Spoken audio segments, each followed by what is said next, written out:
Hello বন্ধুরা, কেমন আছো সবাই? আশা করি সবাই ভালো আছো। আজকে তোমাদেরকে দেখাবো কিভাবে জিমেল অ্যাকাউন্ট রিমুভ করবা। জিমেল অ্যাকাউন্ট রিমুভ করার জন্য যে তোমাদের ফোনে যে জিমেল অ্যাপসটা আছে সেই অ্যাপসটার ভিতরে ক্লিক করবা। ক্লিক করার পর কিছুক্ষণ ওয়েট করবা। তুমি ধর অ্যাপস ভিতরে ঢুকবে। অ্যাপস ভিতরে ঢোকার পর যে তোমাদের প্রোফাইল আইকন আছে, যে তোমাদের এই আইডিটা আছে সেই আইডির উপরে ক্লিক করবা।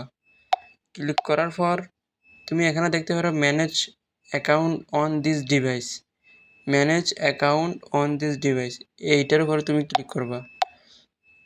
ক্লিক করার পর যেই গুগল একটা অপশন আছে, এই গুগল অপশনটার উপরে ক্লিক করবা। ক্লিক করার পর এখানে তোমার যতগুলো আইডি আছে, যতগুলো তোমার ফোনে জিমেল আছে সবগুলো এখানে শো করবে। তো শো করলে তুমি যেটা রিমুভ করতে চাও সেটার উপরে ক্লিক করবা। ক্লিক করার পর তুমি এখানে দেখতে পাচ্ছ এই ডাইন কর্নারে একটা অপশন আছে, থ্রি চিহ্ন একটা অপশন আসবে, তুমি এটার উপরে ক্লিক করবা। ক্লিক করার পর এখানে দেখা যাচ্ছে রিমুভ অ্যাকাউন্ট। তুমি রিমুভ অ্যাকাউন্টের উপর ক্লিক করবা।